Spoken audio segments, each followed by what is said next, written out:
Conversamos esta mañana aquí en el estudio con el diputado Johannes Kaiser del Partido Nacional Libertario. Johannes Kaiser, diputado, gracias por acompañarnos. Bienvenido, buenos días. Muchas gracias por la invitación, siempre un placer acompañarlo. Muy buen día. Acérquese un poquito más el micrófono. ¿Un poco más? Sí, esto es más Eso, ahí, para que quede más cómodo. Johannes Kaiser dijo hace unos días que si Chile Vamos aprobaba esta nefasta reforma de pensiones, usted no iba a hacer primarias con el IMATEI y jamás la apoyaría. Más allá de los apoyos y el tema de la primaria, lo nefasto de la reforma de pensiones, ¿a propósito de qué viene? A ver, en primer lugar... Considerando que ayer se aprobó en el Senado y llega mañana a la Cámara, ¿verdad? En primer tiene que lugar, votarla. hay un tema de principios, ¿ya? Porque hacer malas políticas públicas no es nada nuevo. El Transantiago es un ejemplo de eso. Tenemos las reformas educacionales, la tributaria, fueron un desastre, todas apoyadas por Chile Vamos en su momento. Pero usted no se mete con el derecho de propiedad de los cotizantes sobre sus cotizaciones. El propio Código del Trabajo establece que las cotizaciones son parte de la remuneración del trabajador. ¿Ya? Y cuando usted empieza a obligar a los trabajadores a entregarle crédito al Estado, que por lo visto no puede conseguir crédito en ninguna otra parte, porque ya ha perdido toda su credibilidad crediticia, hace eso y por otro lado incluye elementos de reparto, lo que usted está haciendo es violentar el derecho de propiedad de los trabajadores sobre sus fondos. Y usted lo puede hacer con las mejores intenciones del mundo, porque usted sabe que el camino al infierno está pavimentado, buenas intenciones. Pero al final es eso. Usted está violentando el derecho de propiedad y que lo haga Chile Vamos significa para mí un punto de no retorno. Ahora, Chile Vamos le podría contestar, diputado Kaiser, que, aparte que seguramente van a discutir con usted, como lo ha hecho el gobierno, mostrando argumentos también de que aquí no hay reparto, que sí se logró privilegiar o defender otros principios que habían sido puestos en duda en el último tiempo, como la libertad de elegir, como el hecho de que la capitalización, el pilar del sistema se mantenga en lo contributivo, es decir, en las cuentas individuales, etcétera. Mire, eso les sirve a ellos. Pero al final el derecho de propiedad, cuando usted lo violenta una vez, permanece violentado. Después el ataque a ese derecho de propiedad... Pero ¿dónde está el violentar el derecho de propiedad cuando al final del día ese préstamo... Es que no toda la plata... Se supone que retorna a las cuentas individuales. A ver, en primer lugar, que retorne a las cuentas individuales es algo que vamos a ver en 30 años más, si es que este país no está completamente pero estamos arruinado. hablando de pensiones, hay que hacerlo pensando en el largo plazo. El punto es que le están dando un vale por a la gente, o sea, a la gente le sacan la plata ahora y le dan un vale por cobrable, garantizado ¿por quién? Por el Estado. No, yo no veo ninguna garantía. Y si los señores senadores y diputados ahora estuviesen dispuestos a hacer ellos avales del Estado, es decir, si el Estado no puede pagar este crédito, entonces que se van a poner ellos o sus descendientes con las lucas. Le podría... ¿Qué hubiera hecho usted para mejorar las pensiones ahora? Porque el punto del 1,5% del préstamo es la fórmula para mejorar las pensiones hoy día. Perfecto. ¿Quiere reducirlas? ¿Quiere aumentar las pensiones ahora? Despida a los 400.000 funcionarios que se han sumado al Estado desde los últimos 10 años y usted va a tener entre 8.000 y 9.000 millones de dólares más disponibles. Con eso usted puede reforzar el pilar solidario.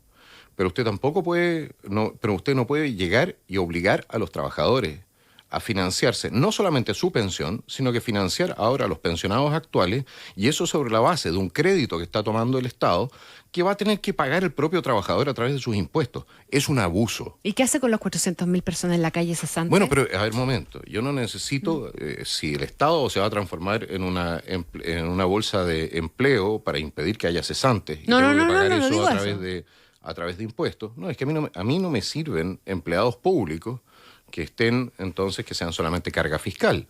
Si hay un empleado público, tiene que hacer un aporte. De otra manera, el sistema no se sostiene. Ahora, echa a andar la economía. Esa gente tendrá que trabajar en el sector privado y hacer un aporte al país como todo el resto. Pero no veo una sola mejora en los servicios o en la gestión del Estado con esos 400.000 empleados públicos más que han ido contratando. Por otro lado, de esos 400.000 le hago la pregunta, ¿cuántos son para seguridad? ¿Cuántos funcionarios nuevos de investigaciones, carabineros, etcétera, gendarmes han contratado esos 400.000? Le voy a decir, 0. Su temor, diputado, es que en este caso, en el de este préstamo, en algún momento de los siguientes 30 años, se aplica una modificación también eventualmente legislativa que eventualmente dilate o elimine la obligatoriedad del Estado de tener que devolver la plata que los cotizantes le prestaron. ¿Ese es su temor? En primer lugar, yo creo que el crédito que supuestamente es transitorio, va a ser igual de transitorio que el IVA Va a ser igual de transitorio que las contribuciones o que el impuesto a los combustibles. Es decir, cuando el Estado ya le mete la mano a esto, todo lo que es transitorio y beneficia al Estado se convierte en permanente. ¿Ya? Ese es un tema. El segundo tema que yo veo es que nosotros tenemos un déficit fiscal galopante. Nosotros hemos llegado a 42 puntos de deuda del PIB, sin contar la deuda de las empresas como Codelco, que hoy día están endeudadas entre 17 y 20 mil millones de dólares, que es el equivalente a casi 20% del presupuesto nacional. Entonces, si nosotros seguimos a este paso, ¿cuándo entramos en el espacio o en el punto donde nuestros acreedores internacionales van a decir, ¿saben qué más? El rating de Chile tiene que bajar, el rating de crédito. Vamos a tener que pagar más intereses incluso aún de lo que estamos pagando ahora, que son miles de millones de dólares. Y cuando nos acerquemos al default, porque de la mano de cada vez más deuda, hay cada vez más carga sobre el fisco, si no hay crecimiento económico, llega un momento en el cual uno se acerca a esos países que están negociando y renegociando todos los días con el Fondo Económico, o sea, con el Banco Mundial y otras organizaciones. Bueno, ¿y cuál va a ser el orden de prelación del crédito de nuestros trabajadores? ¿A quién va a comer primero? ¿El Citibank de Estados Unidos? Ya, entiendo el punto. ¿O nuestros trabajadores? Déjeme volver un paso atrás. Si usted fuese presidente hoy, aplicaría la lógica de eliminar esos 400.000 puestos de trabajo que hoy día están en el sector público, los identificaría y los reduciría. Y reduciría gasto, pero esos 400.000, porque usted plantea estos 400.000. Sí.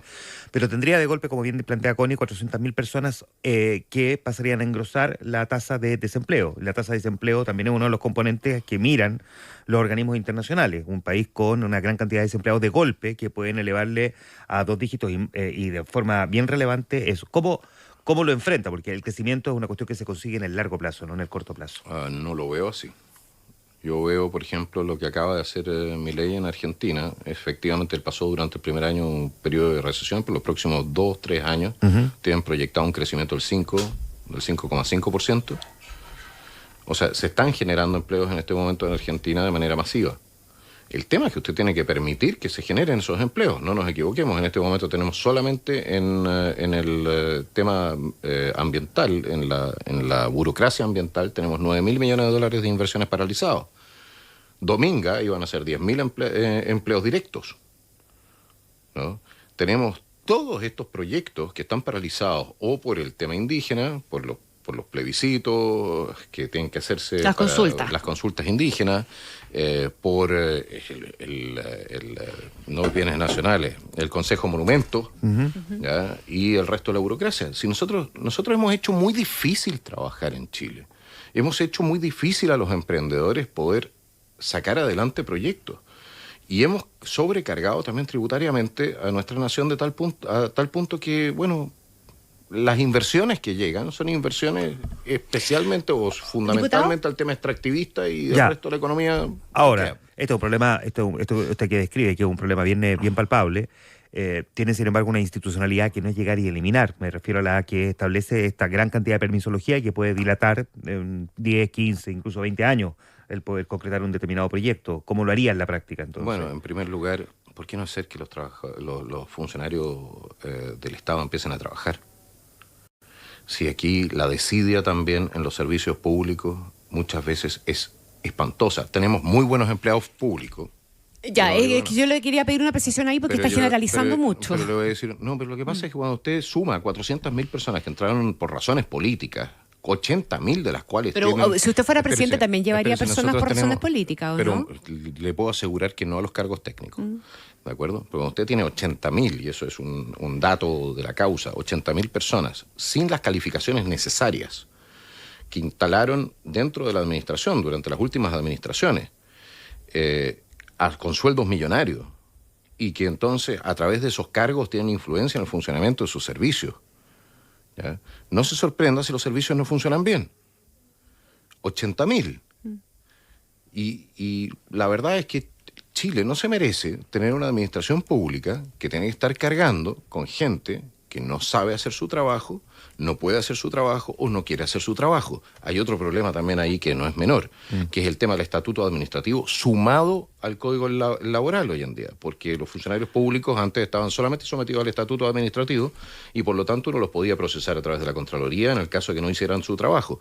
Hoy en día no solamente pasan por Contraloría, sino que también pasan a tribunales donde una legislación especialmente garantista hace muchas veces imposible la gestión de personal de los propios del propio Estado. Diputado, ¿Para qué hablar de las empresas?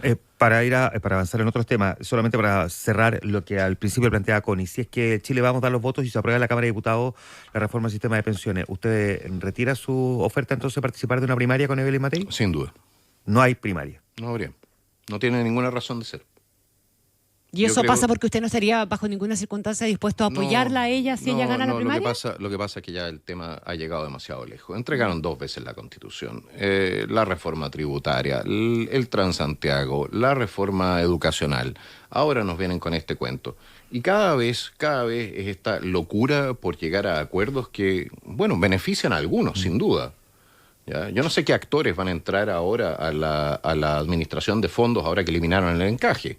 No eliminaron el encaje, lo redujeron. Claro, lo redujeron hasta tal punto que efectivamente el caballero de la esquina con su kiosco puede empezar a administrar fondos. Ahora, hay quienes dentro no de... Ya, pero no, es brutal. Es no, brutal. Pero en serio. ¿Cómo le van a sacar 1.200 millones de dólares? Le van a devolver 1.200. Le están entregando... ¿Cómo? Al 15%. Ya, y son 1.200 millones de dólares que pueden retirar ahora las AFP. ¿Por qué? ¿No van a ir en la misma parada con su propia plata, que es lo que funcionaba hasta ahora, con los cotizantes? ¿Por qué? A ver, ¿cuál es la razón técnica? Aumentar la competencia, ese es el argumento técnico que se dio en la discusión de la reforma. Entonces vamos a aumentar la competencia, vamos a dejar entrar a actores de dudosa capacidad de pago. Déjame volver a una cosa política, diputado, porque hay quienes de la UDI ya habían planteado la semana pasada que si José Antonio Kast no participaba de una primaria en la derecha, no tenía ningún sentido hacer una primaria entre Evelyn Matei y usted. Y hay quienes dicen que esto que ha dicho ahora usted respecto de no hacer una primaria en caso de que Chile vamos a aprobar la reforma de pensiones es una manera de salirse de la primaria, dado que en realidad quienes lo sacaron de la primaria fueron los de la UDI, dado que Kast no quiere participar en ella. No, yo le voy a decir una cosa. No hay que mirar tan debajo del agua tampoco. Se los advertimos, le dijimos a Chile Vamos, hablé con el parlamentario y todo el tema, que era inviable. Yo siempre solicité mínimos políticos comunes para poder hacer una base de trabajo gubernamental común. ¿Ya? Pero esos mínimos políticos comunes incluyen el derecho de propiedad. Naturalmente incluyen el sistema de pensiones. Meterle reparto al sistema de pensiones no es algo en lo que nosotros creemos. Si ellos creen en eso, aunque con vergüenza, porque tratan entonces de hacerle un par de volteretas a las palabras, resignificarlas, le dicen en la izquierda, ¿de acuerdo? Allá ellos, pero que ellos se sinceren. Ellos se sinceren ante el pueblo de Chile respecto de que están dispuestos, no sé por qué, yo incluso puedo llegar incluso a suponer malas intenciones detrás de esto, a sacrificar principios que son esenciales del sistema de pensiones, que son esenciales del ordenamiento jurídico. ¿Qué malas intenciones, por ejemplo, para entender? Mire, la verdad es que cuando a uno le empiezan a llegar rumores de que todo esto está enmarcado en un acuerdo más amplio, que no solamente incluye las pensiones, sino que incluiría causas judiciales y cosas por el estilo, la verdad es que a uno le hace más sentido que ¿Qué tipo de causas judiciales? Hermosilla, Chadwick. ¿Pero por dónde? ¿Qué? No sé. A mí eso es lo que se rumorea. ¿Pero usted cree en eso de verdad? ¿No le parece un poquito arriesgado decirlo públicamente sin saberlo? Yo le voy a decir una cosa. Que es un hecho de que circule ese rumor, es un hecho. Ya, pero otra cosa es que usted se haga cargo y lo haga público sin conocer el pero yo le voy a decir una cosa. Mire, cuando alguien está dispuesto a hacer lo que están haciendo en este momento y no hay razones técnicas para hacerlo. Que usted no las comparta no significa que ellos no puedan haberse sumado a la convicción. No, que yo no las comparta. Si incluso Libertad y Desarrollo, que es de la UDI, les dice que esta cuestión no tiene ni pies ni cabeza. Nos mienten directamente a la cara respecto de que no hay reparto. O sea, si nos han estado mintiendo. ¿Usted cree que puede haber una transacción? Yo creo que en Chile han habido transacciones antes. Yo le recuerdo a usted lo que pasó con Longueira y Lago. Cuando le salvaron el pellejo al gobierno por el tema de los sobresueldos. Aquí han habido transacciones antes. El acuerdo de modernización del Estado, sin embargo, fue, digamos, de cara a la ciudadanía. Lo que usted está planteando aquí es otra cosa. Es eliminar causas o investigaciones judiciales que afectan a determinadas figuras del Estado. Participar de la persecución de las causas o del gobierno. Sí, a ver, ¿alguno de ustedes me puede explicar la tolerancia con que se ha aceptado el tema de la casa de Salvador Allende por parte de Chile Vamos? Yo no me lo explico. ¿Qué tolerancia? La tolerancia a esa situación es una... Pero hay un requerimiento en el TC. Pero que no participa Chile Vamos. ¿Cómo que no? Si Chile Vamos presentó un requerimiento del Tribunal... Hay dos requerimientos del Tribunal Hay un requerimiento de la UDI, RN no participa, sí. Hay un requerimiento de parlamentarios. Porque la UDI, dicho por el senador Galilea, prefirió participar de la comisión investigadora y luego evaluar sumarse. ¿Cuál fue la reacción de Chile Vamos en un principio? Dijeron que ellos no querían tensionar el ambiente. ¿Por qué no querían tensionar el ambiente? ¿Por este acuerdo? No lo sé. Lo que pasa es que no lo sé. Si usted, pregunte, pues. No, es que el tema... Si usted pregunta, ¿qué le dicen? Es que no me van a responder. Yo creo que todos estos acuerdos que se están tomando y que son poco transparentes, que esto no es cocina, si es cocina, estaba en el subterráneo, ¿ya? Se tomaron de alguna manera en la casa de Salaquet en su momento. Avancemos sobre otros temas porque ayer hizo noticia también el diputado Kaiser, un tema que está también en el eje programático y en los temas que usted ha puesto sobre el tapete, el tema migratorio a partir de la disputa que hubo entre Colombia y Estados Unidos con el rechazo inicial del gobierno de Petro de recibir a los deportados de parte de Estados Unidos. Ayer la ministra del Interior, Carolina Toá, decía acá que los deportados van a ser recibidos siempre y que se entiende que estas cuestiones se hacen con coordinación, de común acuerdo y en el marco de la reciprocidad. Aquí hay varias posibilidades de abordar el tema migratorio y el tema particularmente de los deportados. Pero si usted estuviera hoy día en el gobierno, ¿qué medidas impulsaría en relación con este punto en particular, pensando en la necesidad que tiene Chile también de expulsar o de deportar a migrantes irregulares que están ya hoy día en nuestro territorio? En este punto en particular, yo le voy a decir una cosa, yo me haría muy amigo de los gringos, muy amigo, para que la lógica de que los países tienen que recibir a sus ciudadanos sea una lógica que se establezca a nivel hemisférico, ¿de acuerdo? Para que la reciprocidad sea real, digamos. Para que la reciprocidad sea real. ¿Por qué? Porque nosotros efectivamente tenemos que despachar de vuelta a sus países de origen a un número no menor de personas que han entrado ilegalmente a nuestro país y que se encuentran consumiendo recursos de salud, educación, y que se encuentran trabajando de manera informal o que incluso participan de actividades delictuales. ¿Ya? Eso significa que el cambio de eje en materia de lo que es la obligación de los países de recibir a sus propios ciudadanos, cuando estos se encuentran ilegalmente en un tercer país, para Chile es vital.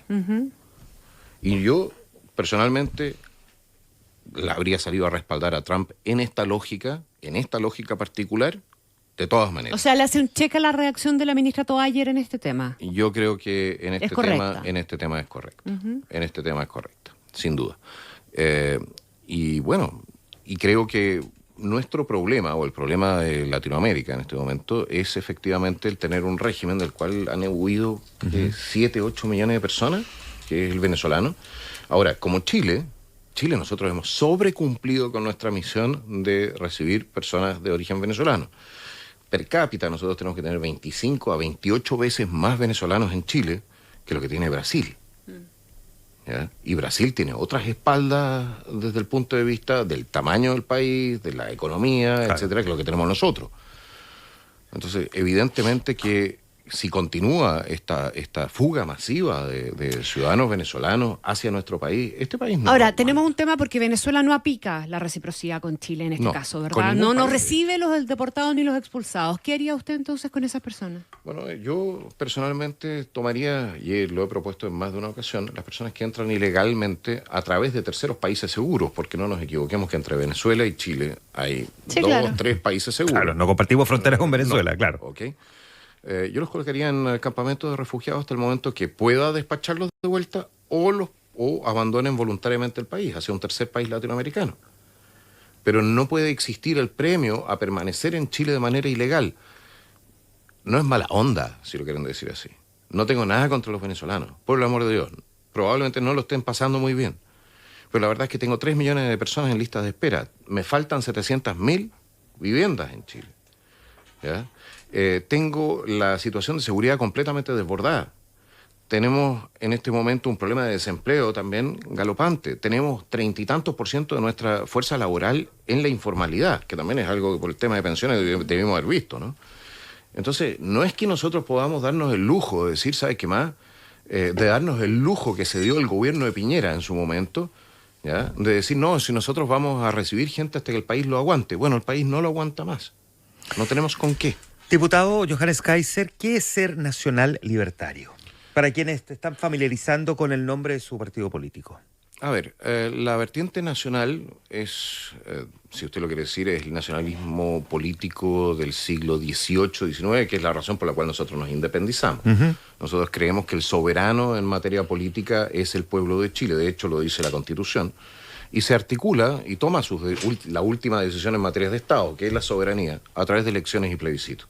Es por eso que nosotros somos tan críticos cuando a través de organizaciones internacionales o a través de lo que es la evolución del derecho internacional, sobre la base de tratados que nosotros sí firmamos, pero la evolución de ese derecho, se produce entonces una modificación de la legislación interna, que no ha pasado por el Congreso, que no ha sido aprobada por el Congreso. Eso nos parece a nosotros que es una pérdida del derecho a voto en la práctica y de la mano de eso la pérdida de soberanía nacional. No lo queremos. Es por eso que nos concentramos parcialmente en ese punto. Creemos en la independencia de Chile y en su régimen democrático. Segundo punto, el libertarismo. El libertarismo es el respeto irrestricto al proyecto de vida de terceros. O sea, yo no me quiero meter en su cama, no me quiero meter en su bolsillo, no me quiero meter en cómo piensa, en su derecho de expresión, no me quiero meter en su iglesia. Creo que el Estado en muchas materias es invasivo. Y es en esas materias donde es invasivo y donde trata de ser prácticamente el señor de sus ciudadanos, debe ser retrotraído a lo que en teoría tiene que ser, que es el servidor de los ciudadanos. El Estado no puede transformarse en un organismo, por lo demás, que se sirve a sí mismo y cuya única lógica es el mismo. En la medida en que eso sucede, los ciudadanos se transforman en esclavos de su Estado. Y nosotros rechazamos esa aproximación. Si usted tuviese que definir qué diferencia al Partido Nacional Libertario del Partido Social Cristiano o del Partido Republicano, estoy pensando en estas 3 corrientes de partidos más allá de Chile Vamos. ¿Cómo definiría usted esas diferencias? En esencia tiene que ver con lo que es el rol del Estado en la vida social. ¿De acuerdo? Republicanos, que es más conservador, social cristiano, por supuesto, también es más conservador, cree que a través de las organizaciones del Estado, por ejemplo el Ministerio de Educación, usted debiese intervenir directamente en lo que es la entrega de valores o la entrega de principios a través de la educación, ¿ya? Nosotros creemos que esa es tarea de los padres. Nosotros creemos que el Ministerio de Educación es un arma de doble filo, en la medida en que usted va avanzando. O sea, desde el punto de vista utilitario, ¿ya? Sí, se entiende. En principio no nos gusta que el Estado nos diga cómo pensar, ya. Pero desde el punto de vista utilitario es también un arma de doble filo. Porque teniendo alternancia en el poder en un sistema democrático, lo que usted puede construir positivo en materia de valórica, etcétera, a través de un Ministerio de Educación, es mucho más fácil de destruir lo valórico también a través de ese mismo Ministerio de Educación. Entonces preferimos que el Ministerio de Educación no tenga un rol en esas materias. Preferimos que sean los padres los que puedan decidir entonces de manera mucho más relevante qué es lo que se enseña en materia valórica en sus propios colegios. También en los colegios públicos, por lo demás. Porque, le voy a decir una cosa, no sé si la clase política es la más indicada o la que tiene más autoridad moral para andar enseñando moral y principios a la gente normal y corriente. ¿Ya? Desde ese punto de vista creo que hay un déficit. Y en ese sentido específico, también en el sentido de la intervención en la economía, ahí tenemos una mayor diferencia con el social cristiano, ¿ya? La idea de que el Estado ayuda o puede ayudar directamente, nosotros en general creemos que genera incentivos perversos que lo que termina haciendo es dañar más de lo que ayuda. Si tienen estas diferencias que son bien marcadas como las describe, me imagino que deben ser bastantes más, ¿no? Yo entiendo que esto es bien somero lo que estamos describiendo ahora, diputado.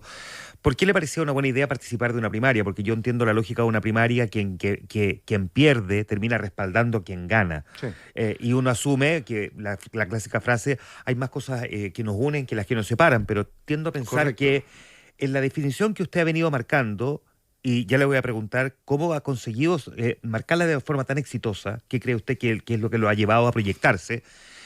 Pareciera que son más las cosas que los separan que las cosas que los unen. Entonces, ¿por qué para usted le parecía una buena idea en algún momento participar de una primaria con ellos? Es que es un tema, a ver, en primer lugar eso es Chile Vamos, estábamos Sí. hablando de Claro, Chile Vamos, pero eventualmente que hubiesen querido participar Kaiser, Kast o Rojo Edwards. Porque en principio la base filosófica de todas estas formaciones es más o menos la misma, ¿de acuerdo? Es el respeto a los derechos anteriores al Estado, que llamamos entonces también derechos humanos, ¿de acuerdo? Pero los derechos anteriores al Estado son derechos que no provienen del consenso social o político, ¿ya? Y entre esos respetos, entre esos derechos se encuentra la propiedad, la vida, la libertad de expresión, libertad de culto, etcétera, ¿ya? Hay distintas formas de acercarse a lo que es la protección de esos derechos desde el Estado. Unos son más estatistas, otros somos menos estatistas. Pero en ese sentido sí tenemos una base filosófica común, filosófica, religiosa, si lo quieren decir así, ética, ¿ya? Porque no solamente no es un tema religioso, sino que es un tema que se basa en una visión ética del ser humano. Esa base común no la tenemos, por supuesto, con la izquierda, que es materialista, ¿ya? Y que ve que todos los derechos se emanan entonces del consenso social, del contrato social o del Estado en principio. Y esa es una de las razones por las cuales hay un conflicto tan profundo desde tiempos de la Revolución Francesa. ¿Y con Evelyn Francesa. Matei tiene algo de esa base común? Es que ese es el tema, yo no sé con cuál Evelyn Matei. ¿Cómo con cuál? ¿Con cuál? La que estaba a favor de subir impuestos, la que estaba a favor de bajar impuestos. ¿La pinochetista o la antipinochetista? Con la Evelyn Matei hoy día, ¿usted cree que hay un cambio no creíble en la figura de Evelyn Matei? No sé. ¿O pasa el tiempo? Yo no sé, pues la gente evoluciona. Yo políticamente también he evolucionado, ¿de acuerdo? El punto es, si uno evoluciona en el curso de 3 o 4 años al punto de estar a favor de la eliminación del CAE, ahora no sé si está a favor de la eliminación del CAE. El tema es que siendo representantes de una filosofía, o supuestamente representantes de una filosofía y de un proyecto político que tiene una visión de ser humano común, ¿ya? Ir a una primaria no era descabellado. Pero cuando tú empiezas a entregar el derecho de propiedad y cosas por el estilo, la verdad es que nosotros ya vivimos eso. Ya lo vivimos. Y lo vivimos en su momento incluso obligados por los Estados Unidos, que fue cuando Alessandri hizo lo que se llamó la reforma agraria de Macetero. ¿Ya? Sí. Ya, pero que abrió la puerta a todo lo que vino después, que fue la destrucción en la práctica del agro nacional. El agro nacional, bueno, ya estaba bastante liquidado por el control de precios y todo tipo de cuestiones, pero con eso se generó también mucha violencia en los campos, de la mano de este avance. Y terminó con la toma de industrias y con la toma de bancos y con el señor Salvador Allende entonces estatizando hasta el gato. Johannes Kaiser, ¿usted tiene alguna evaluación sobre esta idea ya que se ha instalado con fuerza de que al país le está haciendo mal la fragmentación política que estamos viviendo? Yo no sé, a ver, si la fragmentación política es un problema, entonces ¿para qué tenemos democracia? Porque entonces necesitamos un gobierno de partido único, sería entonces la alternativa. Yo no creo en eso. Yo creo que la fragmentación política es el resultado de que los proyectos políticos no han sido capaces de convocar a grandes mayorías.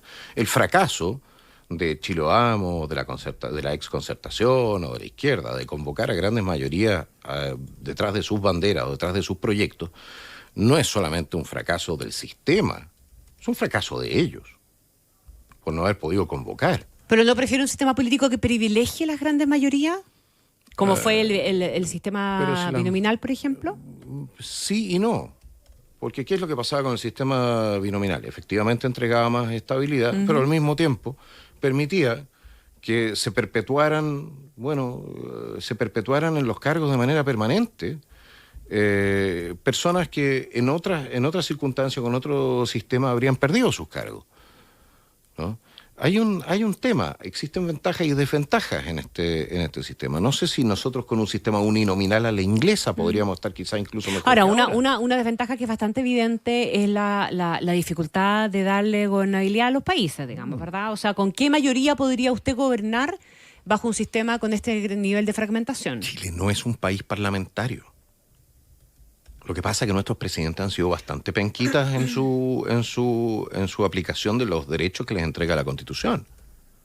Las últimas 3, 4 administraciones... ¿Que le falta gobernar más por decreto, dice usted? No por decreto, pero utilizando las facultades que tiene el presidente de la República. Si el presidente de la República en Chile es un cargo muy poderoso, no nos equivoquemos en esa materia. El presidente de la República puede hacer mucho. Y respecto de ciertas materias, siempre se van a encontrar mayorías. Por ejemplo, dése cuenta de lo siguiente. Dicen que Chile no es un país gobernable porque la fragmentación política, pero si usted ve y mira exactamente el Congreso, usted va a ver que hay 4 bloques. Son 4, no es más. ¿De acuerdo? Hay una fragmentación por los liderazgos políticos, sin duda, pero son 4 bloques.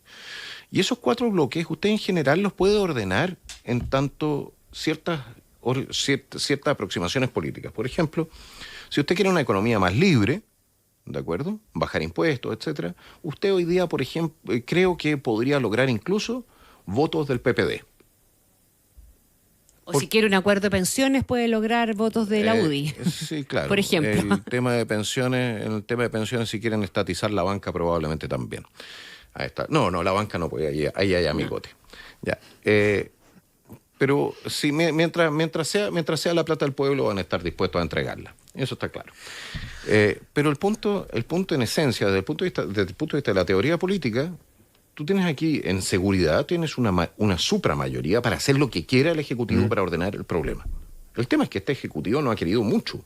Y de hecho acabamos de ver cómo le recortó recursos a Carabineros, Investigación y las Fuerzas Armadas en decenas de millones de dólares, en vez de recortar en otra parte. Entonces aquí el problema es el problema del Ejecutivo, por ejemplo, en materia de seguridad. En materia de economía, si este Ejecutivo decidiese, por ejemplo, flexibilizar ciertas cosas, probablemente tendría las mayorías. El propio Marcel dijo que había que bajar el impuesto a la empresa, pero nunca entró un proyecto en ese sentido, ¿no? Sí, Marcel. ¿El proyecto que se está discutiendo ahora incluye la rebaja del impuesto a la empresa? No. A las pymes les prolonga una ventaja tributaria. Ahora, el problema... Y a las grandes empresas es desarmar lo que hizo Arena y llevarlo al 25. No sé si en este proyecto de pensiones. Sí. No en las pensiones, estamos hablando del pacto tributario. Okay. No, estoy hablando del proyecto de pensiones. Mantiene una rebaja tributaria a las pymes, pero bueno, tú para que puedas aprovechar una ventaja tributaria de ese tipo, primero tienes que hacer ganancias. Claro.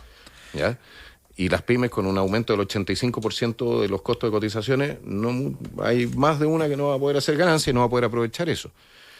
Respecto a lo que es la reforma tributaria, claro, pero nuevamente le sobrecarga la mano a la clase media, que es cierto, muchas veces no paga impuesto a la renta, pero se tiene que pagar su propio colegio, se tiene que pagar su propia salud, se tiene que pagar prácticamente todo, cosas que en otros países con estructuras tributarias que son más duras respecto de otros tramos de ingresos, no es necesario.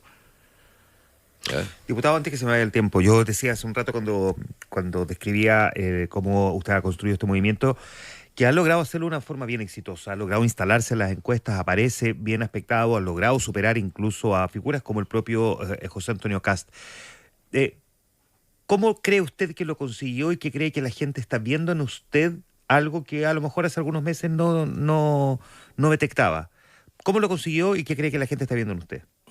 A ver, en primer lugar, yo siempre, y repito siempre lo mismo, yo no soy la ola, yo estoy simplemente encima de una ola.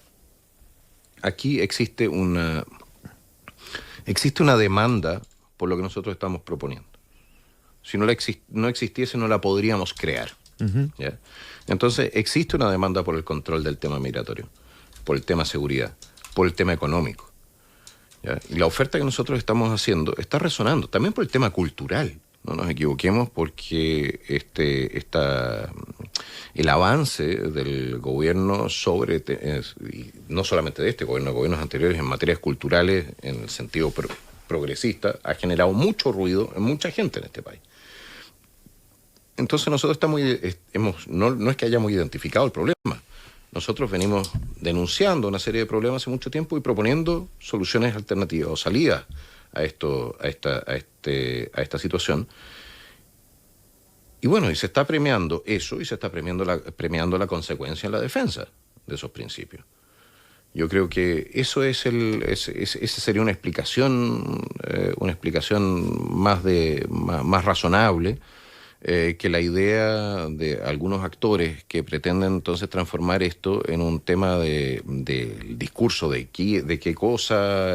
No es tanto. Yo creo que no están identificando bien qué es lo que sucede, no han leído bien lo que sucedió en Europa o lo que está sucediendo en Europa o lo que sucedió en Estados Unidos. Por lo demás, nosotros estamos defendiendo efectivamente los derechos de los trabajadores chilenos en muchas materias, cosa que la izquierda abandonó. Si usted no participa en una primaria, ¿va a mantener su candidatura hasta noviembre o evalúa eventualmente ser candidato del Parlamento? Mire, esto depende del respaldo popular que tengamos. Yo siempre he dicho que si tenemos entre 18 y 20% respaldo popular, evidentemente vamos a una primera vuelta. ¿A cuándo? ¿Antes de la inscripción? Antes de la inscripción. Evidentemente que estaríamos forzados, no solamente forzados, sino que tendríamos que ir a representar a esa gente en una primera vuelta presidencial, eso está claro, ¿de acuerdo? Si el respaldo es de 10% o algo así, sería una candidatura más bien testimonial. Y nosotros somos el partido del conde Javier Humberto, no tenemos dónde caernos muertos, entonces quemar los cartuchos que tenemos en una candidatura testimonial no es necesariamente lo más razonable. Probablemente tendríamos que concentrarnos en hacer una elección parlamentaria exitosa. Pero esos son temas que se van a ir viendo en la medida que vayamos avanzando en el tiempo. Ahora, marzo está a la vuelta. Sí, marzo está a la vuelta. En marzo nosotros tenemos, por lo demás, también que terminar de constituir nuestro partido. Tenemos las elecciones internas, Consejo General. Ahí hay todavía decisiones que tiene que tomar la misma institucionalidad partidaria. Y sobre la base de eso se va a seguir avanzando. Diputado Johannes Kaiser, muchas gracias por venir a conversar esta mañana con nosotros aquí en la radio. Muchas gracias a todos ustedes. Y un último llamado a los parlamentarios de Chile Vamos. No es necesario, recapaciten, porque esta cuestión va a ser una pateadura después, se los explico. Gracias, diputado. Muchas gracias. Buenos días, gracias.